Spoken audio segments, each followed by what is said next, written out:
Hello everyone, আসসালামু আলাইকুম। Welcome to my channel Anaya's cookbook. আমার আজকের রেসিপি হলো চিজি পপস পাস্তা। একদম ভিন্ন ধরনের একটা পাস্তা রেসিপি। কোনো রকম চিজ ছাড়াই আমি এই পাস্তাটা রান্না করব। মাত্র 10 টাকার চিপসের প্যাকেট দিয়ে বানিয়ে নিতে পারেন এই রকম মজার পাস্তা রেসিপি। কেউ খেয়ে বুঝতেই পারবে না যে এখানে চিজ ছাড়া চিজি পপস পাস্তা খেয়েছে। এরকম নতুন নতুন রেসিপি পেতে অবশ্যই আমার চ্যানেলটি সাবস্ক্রাইব করে রাখবেন এবং অলরেডি যারা আমার চ্যানেলটি সাবস্ক্রাইব করেছেন তাদেরকে জানাই অসংখ্য ধন্যবাদ।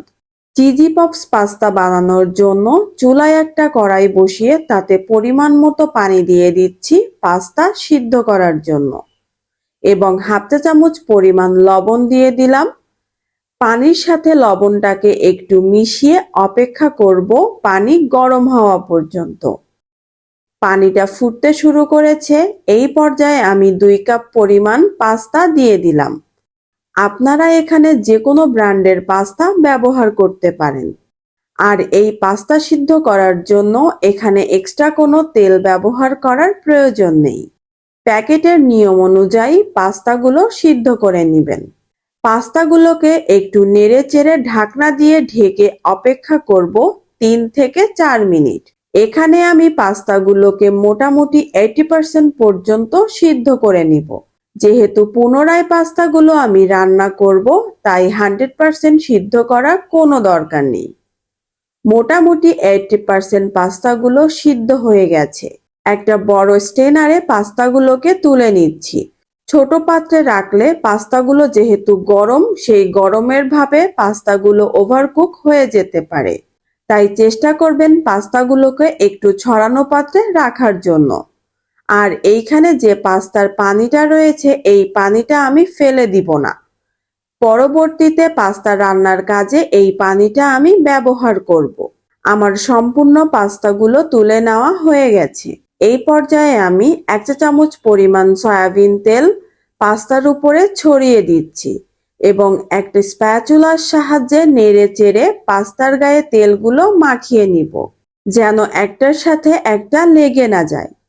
এবার পাস্তা রান্না করার জন্য চুলায় একটা কড়াই বসিয়ে তাতে 1.5 টেবিল চামচ পরিমাণ বাটার দিয়ে দিলাম।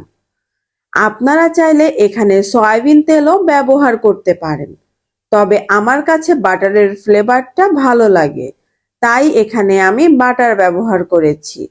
বাটার মেল্ট হয়ে আসলে এখানে আমি 1 টেবিল চামচ পরিমাণ রসুন কুচি এবং 1 টেবিল চামচ পরিমাণ পেঁয়াজ কুচি দিয়ে দিলাম।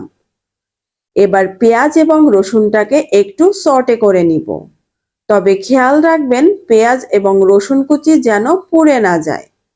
এই পর্যায়ে আমি পাস্তা সিদ্ধ করা যে পানিটা ছিল, ওই পানির থেকে 1 কাপ পরিমাণ পানি দিয়ে দিলাম। সবকিছু একটু মিশিয়ে নিচ্ছি। এই পাস্তা রান্নার জন্য আমি এখানে এই চিজি পপস চিপসটা ব্যবহার করব।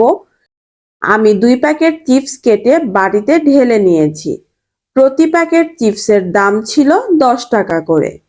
এবার চিপসগুলো আমি পাস্তা ওয়াটারের মধ্যে দিয়ে দিচ্ছি। একটা স্প্যাচুলার সাহায্যে চিপসগুলোকে নেড়েচেড়ে দিচ্ছি। দেখতেই পাচ্ছেন চিপসগুলো গলতে শুরু করেছে। চিপসগুলো একটু গলে আসলে এখন আমি 1.5 টেবিল চামচ পরিমাণ টমেটো সস দিয়ে দিলাম। এখানে চাইলে আপনারা টমেটো কেচাপ কিংবা চিলি সসও ব্যবহার করতে পারেন, তবে আমার কাছে অতিরিক্ত সস ভালো লাগে না, তাই এখানে শুধু আমি টমেটো সসটাই ব্যবহার করেছি। আমি আগে থেকে যে পাস্তাগুলো সিদ্ধ করে তেল মাখিয়ে রেখে দিয়েছিলাম, সেই পাস্তাগুলোকে এখন আমি সসের মধ্যে দিয়ে দিলাম। একটা স্প্যাচুলার সাহায্যে সসের সাথে পাস্তাগুলোকে ভালো করে মিশিয়ে নিতে হবে। বেস্ট টেস্ট এবং ফ্লেভারের জন্য এখানে আমি হাফ চা চামচ পরিমাণ অরিগ্যানো ব্যবহার করেছি। চেষ্টা করবেন অরিগ্যানোটা ব্যবহার করার জন্য। ঝালের জন্য দিচ্ছি 1 চা চামচ পরিমাণ চিলি ফ্লেক্স। এবার অরিগ্যানো এবং চিলি ফ্লেক্সটা ভালো করে পাস্তার সাথে মিশিয়ে নিচ্ছি। দিয়ে দিলাম স্বাদের জন্য পরিমাণ মতো লবণ।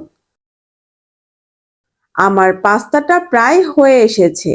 এই পর্যায়ে আমি দিয়ে দিচ্ছি আরো 1 প্যাকেট চিপস।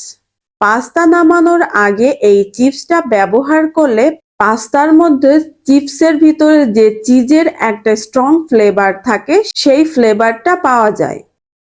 পাস্তাটাকে আরো একটু ফ্লেভারফুল ও স্বাদের জন্য দিয়ে দিচ্ছি 1/2 কাপ পরিমাণ লিকুইড গরুর দুধ। পুনরায় সবকিছুকে ভালো করে মিশিয়ে নিচ্ছি। এই পর্যায়ে চুলার জালটা মিডিয়াম টু লোতে রেখে অনবরত নেড়েচেড়ে মিশিয়ে নিতে হবে।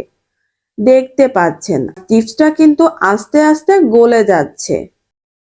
মাশাআল্লাহ, কত সুন্দর একটা কালার চলে আসছে পাস্তাতে এবং কত সুন্দর কনসিস্টেন্সিও চলে আসছে। আমার পাস্তা অলমোস্ট রান্না ডান। এখন আমি আপনাদের পরিবেশন করে দেখাচ্ছি। আমি পাস্তাগুলো একটা প্লেটে তুলে নিচ্ছি। দেখতেই পেলেন কত সহজে এবং ঝটপট এই পাস্তা রান্না করে ফেললাম। আপনারা এই পাস্তাটা বানিয়ে বাচ্চাদের টিফিনে কিংবা কোনো অনুষ্ঠানের স্ন্যাক হিসেবেও ব্যবহার করতে পারেন। আমার পাস্তাগুলো প্লেটে তুলে নেওয়া হয়ে গেছে। এবার আমি ডেকোরেশনের জন্য উপর থেকে কিছু চিলি ফ্লেক্স ছড়িয়ে দিচ্ছি এবং কিছু কাঁচামরিচ কুচি দিয়ে দিচ্ছি। মাশাআল্লাহ, এটা দেখতে যেমন লোভনীয় লাগছে, ইনশাআল্লাহ খেতেও কিন্তু সেই রকমের স্বাদ লাগবে। কেউ খেয়ে বুঝতেই পারবে না যে এখানে চিজ ছাড়া এত সুন্দর চিপস দিয়ে বানানো হয়েছে চিজি পপস পাস্তা। একবার হলেও এই রেসিপিটা আপনারা বাসায় তৈরি করে দেখবেন, ইনশাআল্লাহ হতাশ হবেন না। আজ এই পর্যন্ত, দেখা হবে নেক্সট কোনো মজার ও সুস্বাদু রেসিপিতে। ততক্ষণ পর্যন্ত সবাই ভালো থাকবেন। আল্লাহ হাফেজ।